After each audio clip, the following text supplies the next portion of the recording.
President Chamisa, it is now your turn. It is your turn. Attend and attend. 2018.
Chero panilongo inda ndine muswe chero panapinda indiri kurwe makona manje makona handichapinde aiwa basa ndinotenga ndikakutenga nasi ndibvumidzeyiwo kuti chisamba machisa nasi izuva rakakosha nekuti tiri munharaunda kana kuti panhongonya yemhirishonga. Tiri mudura rinobikwa mhepo nechamupupuri chokuvhiringanyika.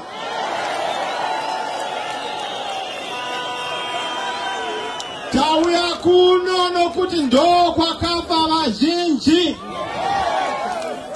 Tauya kuno nokuti ndo kwakapisirwa vazhinji mudzimba. Tauya kuno ndinorangarira ndichiuya naUS ambassador pachaona paawadi paurawa vanhu vanodarika 50 ndichiona musoro urapa ruoko rura. Mhosva yevanhu ava yanga iri ei? Mhosva yanga iri wekuti vanga vachirakidza vasingazivi kuno musuwa wesadza kuti musuwa wesadza uri.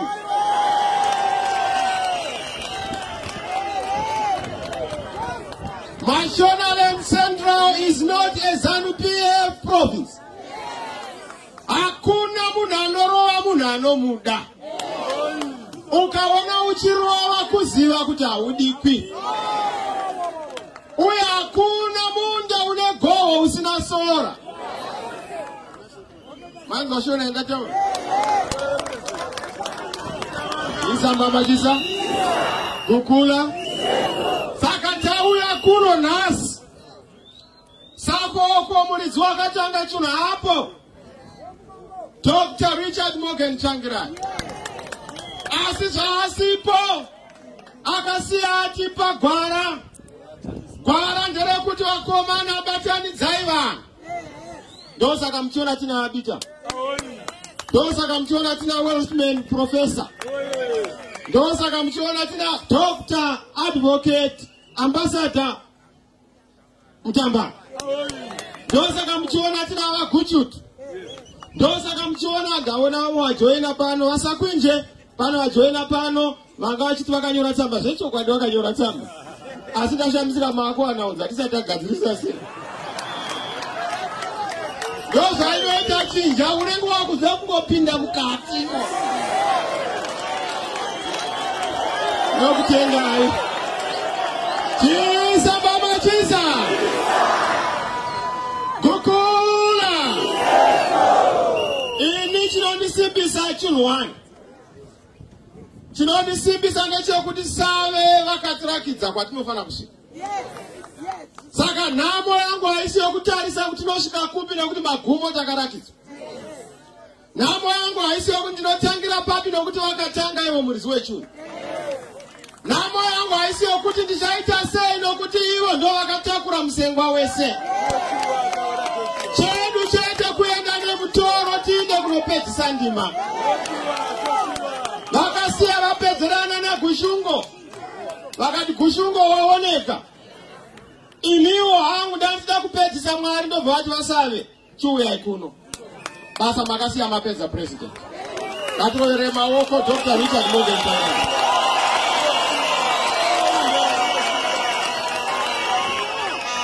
Chisa mama chisa. Dori nonzi gamba remagamba. Ikawe la makao. The hero of heroes. We salute you, President Tsvangirai. Hey, Musirimi vanhu vomu Zimbabwe. Munozviziva kuti vana vembwa vasunura musi umweche. Vanosunura pokupedzisira ndo tinorumba maningi kudarika vakasunura kare.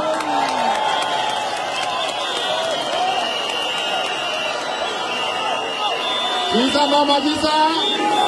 Kukula. Izenzo. Mamtamba. Nditendedzei pane murume udati auye pano the emphasize this message. With your permission, can I have a basket to come here? Thank you. Why did you put a basket? Basket, I can't now Mugabe are wrong basket. Nasa basket recorrect.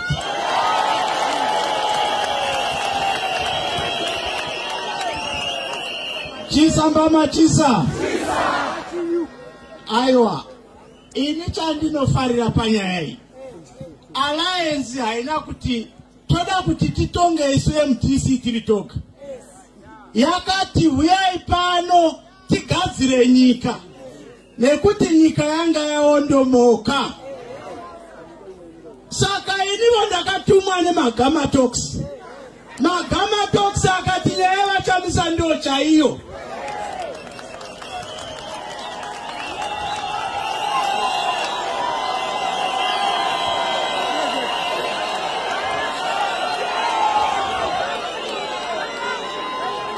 Magama Talks ndo aizikamwa sezano. Akabva akaita chimwe chikamu chidoko chainzi G40. Gama Talks 40 iri raiti toda munhu ane 40 years kuti atonge. Zvino 40 years takabata vachamisa.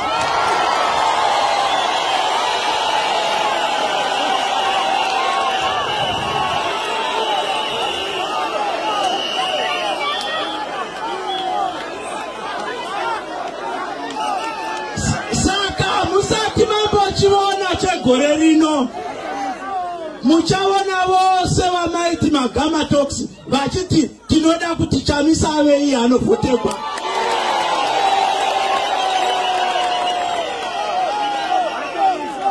Nyaya haisiri ipapo poga.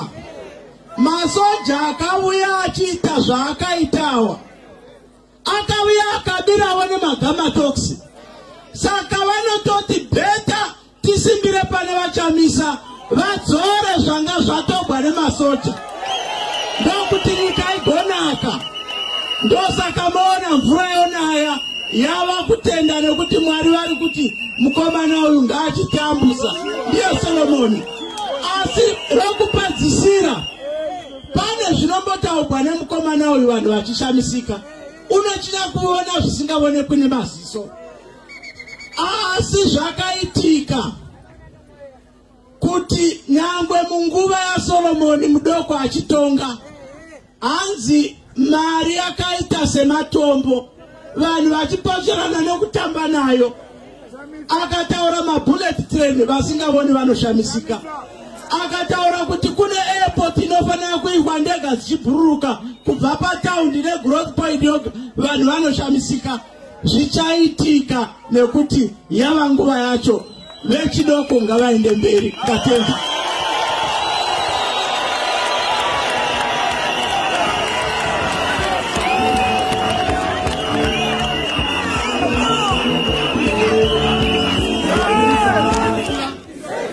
Ndakabva ndati do ndikati but indanga bomana vasingaona. Very simple like that. Ipo pano ndikavauza kuti because neTobacco because nemasilos ari pano. It's very possible. Kuti notaura instead yokuti aita Tobacco muno ngaisaenda kuHarare. Ngaionekwe kuti processwe ipo pano panzvimbo. Ipo munhu anoti azviite. But tichiona ma possibilities nokuti tinoona zvakawanda.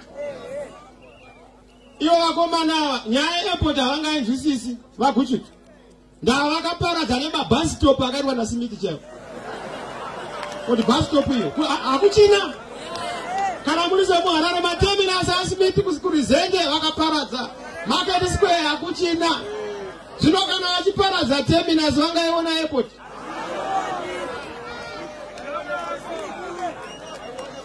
chisambama chisa kukula izenzo asi tiri kuiona mutinhimira ndiri kunzwa munhu weshanduko ndiri kunzwa maungira eshanduko ndiri kuanzwa makomo eshuga ndiri kuaona mipata nemipata yemifaro ndiri kuiona zambuko remikana ndiri kuriona zvose izvi zviri kuuya asi pazvinouya vazhinji muchakanganwa kuziva kuti takambogara munhamo yamugara muchakanganwa kuziva takambogara mudambudziko radambudzo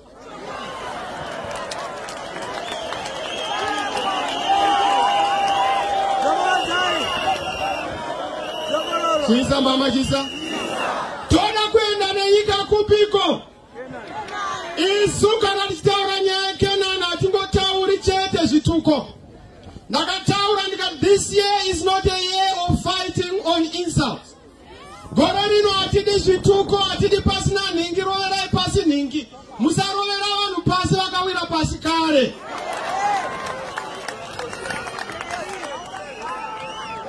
gore rino patiri kuenda kumaelection takataura kuti tiri kuenda on the ideas platform tiri kuenda on the policies platform tiri kuenda paurongwa hwehurumende patinongopinda pane zvatakatoronga ndakati kune timu yedu iri kuita zveeconomics tapinda hatiri kuita 2 weeks tine macash queues kurakidza kushaya musoro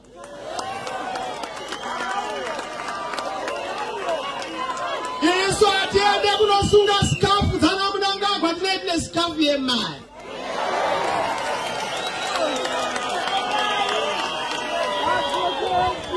nyaya yedu iri yokuti dhora muchikwama dhora muhomwe munhu wese kubasa munhu wese pabasa munhu wese vana mufaro mufaro ngaupatuke mumba mako ngaupinde mubedroom ngaupinde mukicheni ngaupinde mubig house ngaupinde nemusmall house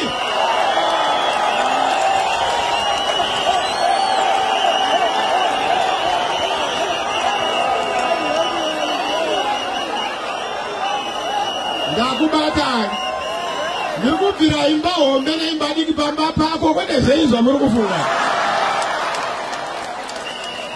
chisa mama chisa kukula sei tiri kudai nokuti nyika ino yanga isina hurumende for the past 38 years the government of the past 38 years has been government yeviolence chaitonga munyika muno iviolence chaitonga munyika muno ifear chaitonga munyika muno idictatorship chaitonga munyika muno ipoverty that is the government yanga iri munyika muno ene vanhu vanga vasina hurumende vamugabe vanga vakaberekwa nenhamo kana kuti vanga vakabereka nhamo amene vanga vakabereka munhu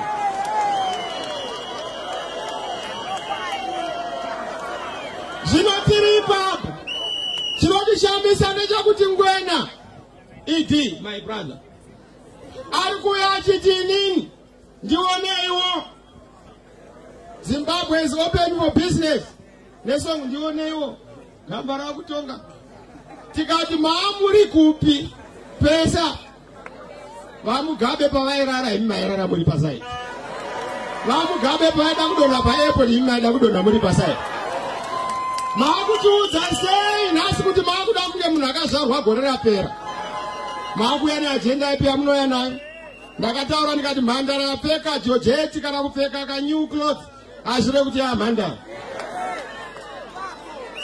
chisa mama chisa kukula ezvo saka tiri ipapo toda kukuudzai kuti gwara redu ratina vari boneti ndaitaura nevatungamiri Focus here is on 3 issues. Awatiri kuti top agenda. Transformation, opportunity, prosperity. Mushona inoreve iko shanduko tiri kushandura zungu. Tiri kupindura zungu muhurumende, tiri kupindura zungu kuupfumi, tiri kupindura zungu mumagariro evanhu mumaruwa. Tangopinda hakuna munhu achanyimwa mbeu kunyimwa chikafu nokuda kwokuti ibato rakanga. Masabhuku edu vamwe vari kutya. Ndiri kufonerwa. Mapinda vachamisa nokuti tinoziva munopinda.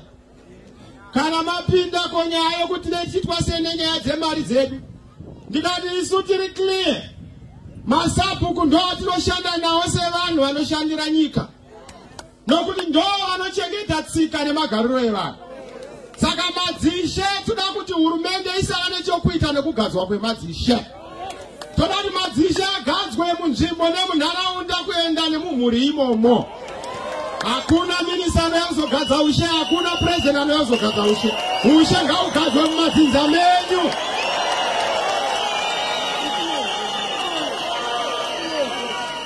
Chisa mama chisa. Ndosaka muchiona mvura hainai. Ndosaka muchiona zvinhu zvinongonetsa. Nokuti tarasa chivanhu chedu. Ndobandaudza Mnangagwa Musuno ndikati iwe usanetsana naMudhara Mugabe. Akatopera kuti aende kunzewo. Munoramba muchingoti pasina Mugabe pasi aita sei? Munyika muno muremekedzai Mugabe nebasa raakaita. Zvaakatadza chisina vana chamisa tinokanika tirape Jackson nyika ino mberi.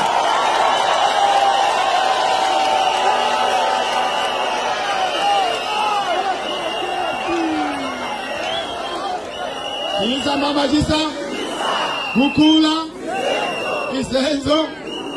Saka ndiri kutaura nyaya kunopindura zvatiri kuda pamatongerwe emaruwa nenzvimbo. Masabhuku ese tiri kugadzirisa nyaya izvesi tine masabhuku 120,000. Tine masadunu 1,500. Madzishe 300. Ndakadoti gadzirai schedule yavo kuti patinongopinda kutanga September. Ngavawirwe nedhora pamuromo uchipa ndebvu vanhu vatinakirwa. Chako kuna njira chete. Chisa mama chisa. Kukula. Ndakataura. Ndikati miromo yevakuru aiwire pasi. Asi yevadoko aipotse. Saka tiri kugadzira ndataura nyaya yetransformation, ndataura nyaya yeopportunity. Pa-opportunity toda kuti munhu nemunhu ngave nemukana. Mikana yakafanana. Kwete zvatiri kuona kuti muno mese umu hamuna development. Pane road inonzi Ndoda Road. Yaishandiswa nemakomrades nguva yehondo.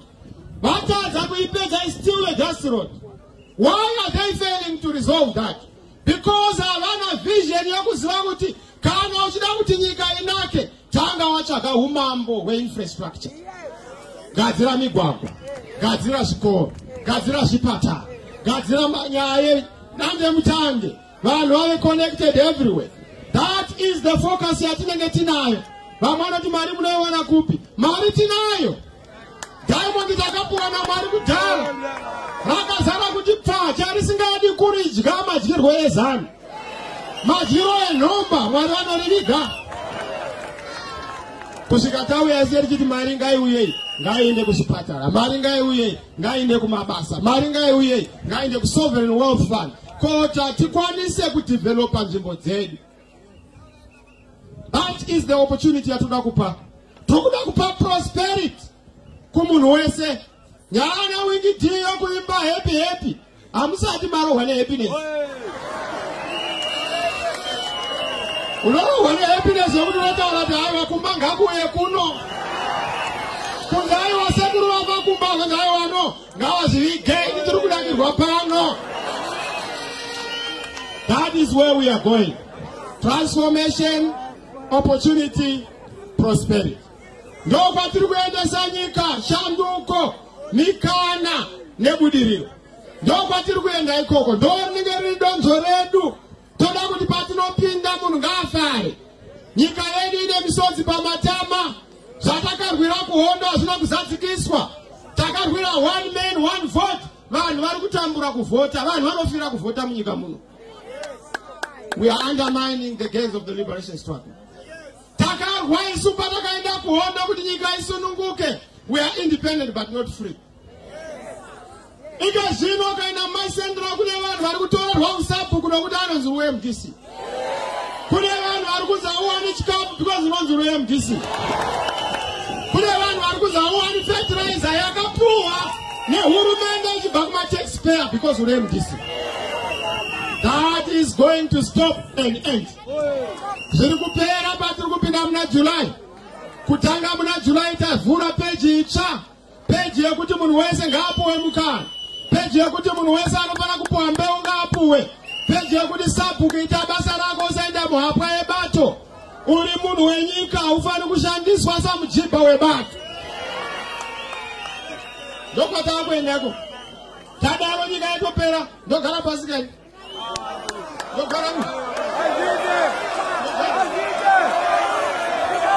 Jisa mama jisa Kukula Tadaro tapedza.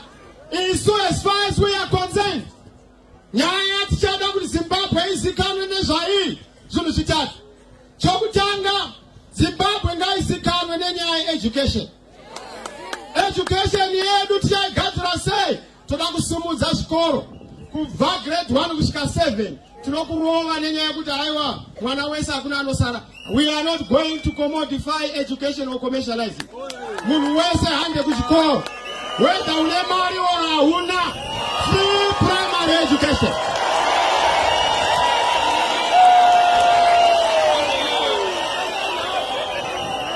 Asika munowana omukana ava mwana kuti mari munoiwana kuti takaronga. Takaronga kuti mari yanga ichibiwa ngaichengetwa apa yakanga ichidai ngaichengetwa zvatina 60 minerals dzatinadzo hadzizokutamba nadzo.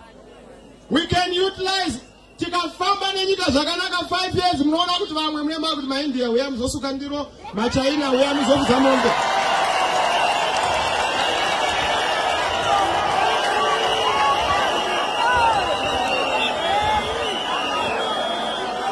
Chisa mama chisa. So by education, by secondary kubva from 1 to 6, mbereki chiona kuti akupa nguva yakugadzirira. Wozvionerawo ipa. Nokuti kubatsirana kahurumende nevamwe. Mobatsira ka. Ku-university mwana asvika because our government is going to be an e-government. Inenge ichitekenya kuona kuti mwana azvarwa nhasi. Tobva tamupa NASA number, social security number, tokupa employment number, nokuti takupa basa, tokupa license number, inoactivate weight 18, tomeka sure takupa voting number. Zvese zviri mukompyuta tichimuona uchienda mberi. Kusvika wasvika kuinvest. Kusvika wasvika kuinvest.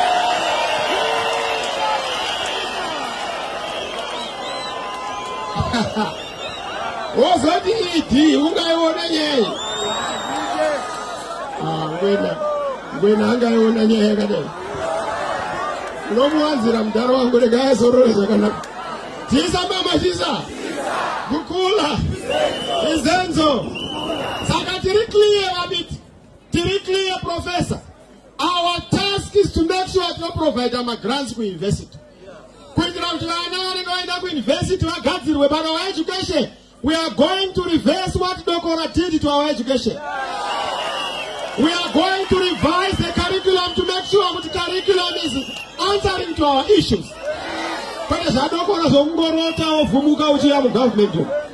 We want to correct the curriculum so that we have technologists, we have engineers, we have people. We focus on technology moving forward. So our education is going to be the pillar so that we beat an Oxford, we beat an Yale University. The Ivy League, Tetiri Koko, Munakafunga education in Africa must think about Zimbabwe. We are Muno Tidze, Uri Mutswana, we are Muno Tidze, Uri Rwandese, we are Tidze, because this is the Africa I want to build. Africa for Africans. To build the institutions for Africa going forward. Zimbabwe being the center of educational excellence. With its world-class universities, world-class schools, kwenda primary yokuti vanhu munofamba tsingaidzi tsapu kuoma muchienda kuchikoro. Zvikoro ngazviuye padhuze nevana, vana vasaita tsapu. Kukula? Enzo? Number 2, focus yedu is on technology. That's why tisiri kunzwika pamabuleta. That's why tisiri kunzwika patiri kutaura nyaya kuti Zimbabwe is going to be a technological hub. Even patinotaura agriculture, patinotaura housing, atichangovaki Zimbabwe, we are going to have standardized housing dzinoita world-class standards. And the tech kubatsira imari tine development bank rokupa loans. Kana uri teacher, uri nurse, aufani kufamba netsoka. Tinokupa higher purchase, tinokupa labor. Because you have a salary that is predictable. Pata zvatiri kuona zviri kuitika. Kana ari semasoja muchanakirwa. Dumbu rine rakati pa kuzara. Homwe inenge yakati tucha nemari. Unoziva love yemusoja ane mari haisi kutamba nayo. Kisa mama kisa. Kukula. So technology is going to be our second issue. The third issue yatinenge tinayo is agriculture. Iso achangwa tauri agriculture nje. Ndiri pa agriculture abarisa ndainda ku trust yedu. Takuenda ninonzi agro-industrial transformation or agrarian revolution. Kwate zokungopa munda kuti ngangu unowadi. Aneso pa tebure. Ngangu. Chisa mama chisa. Kukula.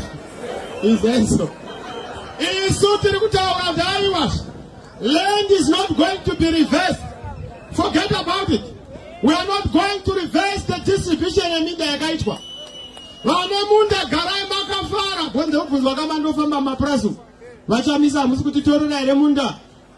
Ndikati muri kuziza tiri kupinda kana iso toziza but tototyika minda yedu. Ngati hakuna munhu anotorerwa munda nokuti munda ndewe Zimbabwe. MTC muna 99 takataura land to the people and not the politicians. But the land reform was hijacked by ZANU-PF and used for political purposes.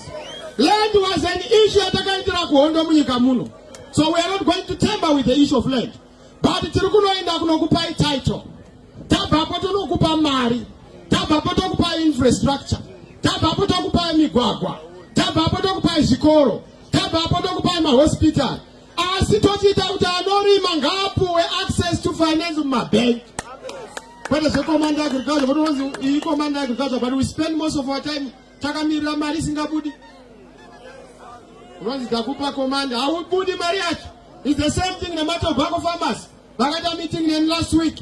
Bajamisa is no part of tobacco mariedu, but tapu I wouldn't paint. That is the thing of the past. Today's agro-industrial transformation. Here's the third pillar. You're going to say compare. Toita we teach a smart agriculture. Ushirima to gather market so that we produce for the whole world. We become the bread basket of the whole world. Kwenda kutenderi basket cases atiri. So kuti mane soya beans, mane chakuti pangapane soya beans, pane soya beans, pangapane ndo kuitazie kwa. Pane tsine beans, Izamba majisa, kukula, izenzo. Tipe mukana muoni. Takazitana na bita. Takazitana na professor na mai makona. Pakati mu inclusive government. Takangopinda kudayo kana Mugabe. Mai gara sei para bana asina connectwa. Tikazitoita sei ngalimira mdara. Relax. Ndakani ngati anza yako. Tikanza saka wapo waite ndikadofunza yawe. Ndo wale wanaoka maite. Tabazaro kujwa mariso mshongo mzani. Kisa baba kisa. Kukula. Izenzo. Saka amazadiwa we are clear on the agenda yetu kwenda kumbele.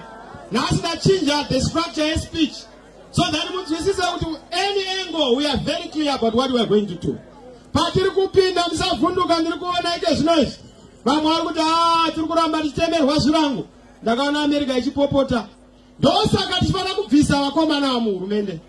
Because mabiro avo ane guhu pasi rose. Nyika yedu tanga iri kutungamirwa nezvidembo. Kungoti paisvika kunhuhwa chete nyika. Ngatichetei vanhu vane maoko akachena, vane mazita akachena.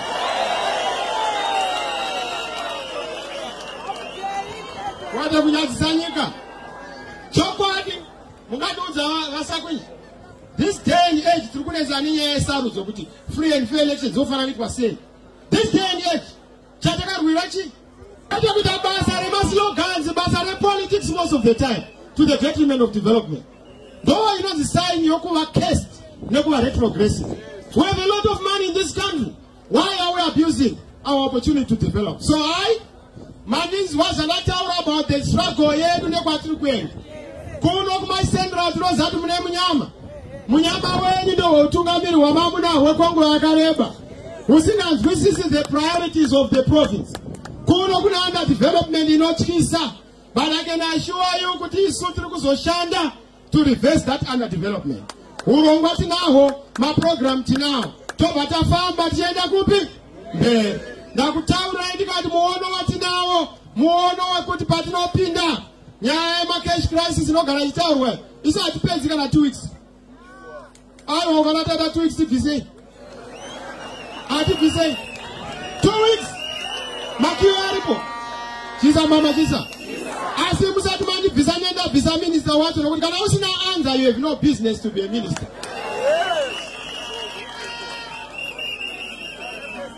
Quite as well, Commander is how would I? You were on Boba 11, Chimboroba 9. I will have Sikano Shamatimbo, Boba keeper. Isu Atina is also at the Chukuchi Zakawara. Anengaka Wara Tino Kandra Kunze, as it's a Gazram Temo of Tilane corruption. But Chaura and Kairo corruption. And the corruption in Tangira Bari Murumende. Says the cheating on Bano going to be Sanutanga Itadum. In Umuruzi, no by Murumende.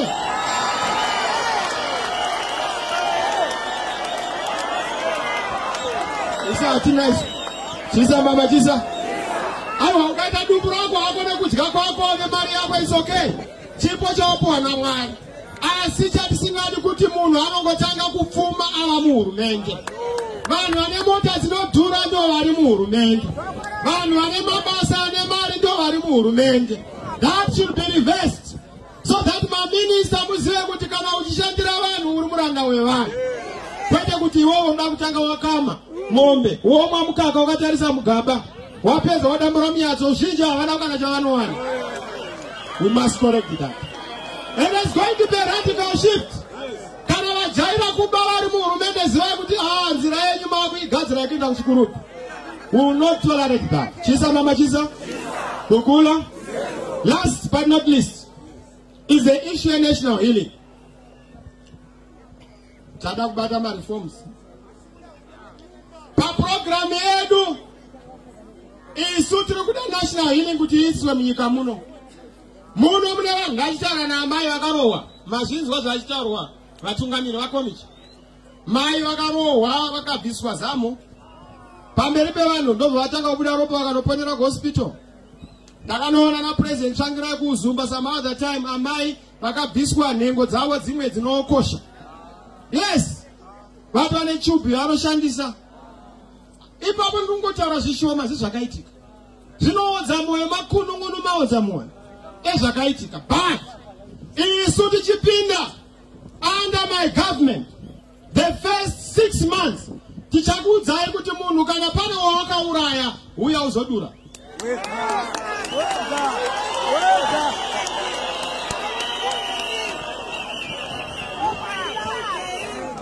Mandizwe nyana gukura hundi toda chokwadi chibude pacheni atisikuda kutite retribution toda kuita inonzi transitional justice yokunzwa kuti ndezvipi zvakaitika kuitira zvisazodzokororwazve.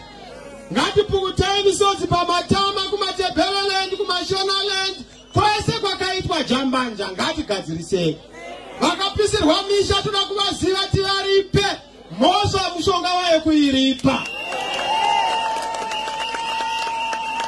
Tomudzorera paunga uri wangu hatikoni kudzorera mudzimai kana akatorwa kana murume, asi tinozama kuti tsvaga umwe tichikugadzira environment yakanaka. Hurumende haikazogadzira ipapo, tine urombo zvikuru. Asiwo dzimba tichaita kuti dzivakwe, saka madatabase and everything zvinofanira kugadziriswa kuitira tidzorere vakaitirwa jambanja vadzorerwe panzvimbo yavo. That should be part of our healing, including those in Matebeleland. including even vanhu vakatambura nehondo, vanhu vasina kuripwa mushonga wekuripa, vanhu vakaparara nehondo. Zvingaita zvaidzi zvinongourayiwa vachiurayirwa hondo. Toda kuti vanhu ivavo vakaurayirwa kuri kupomerwa tiripe. Tinoripa sei? Tinoripa nedevelopment. Pirisi racho chi? I-development. Pirisi racho chi? Ngatifadzei mawar veterans edu. Mawar veterans wapa mari agare zvakanaka, medical support yavo vawane kugara zvakanaka. Kwete zvakaita Chinks kuti unofa achitambura munhu akarwira hondo. Mangomushandisa kuimba nhai. Wanaka kuimba asi pakuvaka nyika munomukanganwa. Munomunakidza pakuyadiridzire muti wenyika kana muchero wacho wauya hamuchamurangariri motenda anogara kumba. Chisa mama chisa. Kukula. Saka ipapo tiri kupagadzira mawar veterans tigadzirise munharaunda. Development youya ndokukupodzai mavanga ehondo. Jackson rokupodza mavanga ehondo kuita development mumalocal communities. Kuitira kuti muone zvatakarwira muhondo nezvatakafira. Chisa mama chisa. Kukula. Kwauya kupedzisira nyaya yekushanda nedzimwe nyika. Isu ndakaona Africa yafamba manje. Vakutaura kuti ngative necontinental free trade area. Ndoka direction. Isusu same DC we are going to emphasize trade, not aid. Africa inoda trade kwete aid. Toda kutrade tichimeka sure kuti tinoshandisawo zvatinazvo tichida value addition isati kubudisa minerals asina beneficiation. If you want goridhe redu uya uzotipa a processing plant woritora ravanhini. If you want madomasi edu uya uzoisa mushina wotora ava tomato sauce. If you want cotton edu uya uzoisa a ginning and processing company motora rava machira kwete kutora iri cotton. That is the direction. Tichiwirirana. Iri trade, not aid. Focus iri yokuti Africa must be united. So that way the continental infrastructure, continental communication platforms, and also continental languages. That is the direction we must take. Kwete nyana ngwena yakuti varungu vanonaka uriwo nawo. Unaone uchiti no, takufamba nevarungu tiri kuDavos. Tikangotamba nawo kwanza vanachamisa vatengesi. Manje gorero tichatamba nevarungu zvakasimba nokuti vane mari. Chisa mama chisa. Atite hwamugabe wokuti wanga wachitamba makazi nevarunga. Warohwa ukumbiri sign.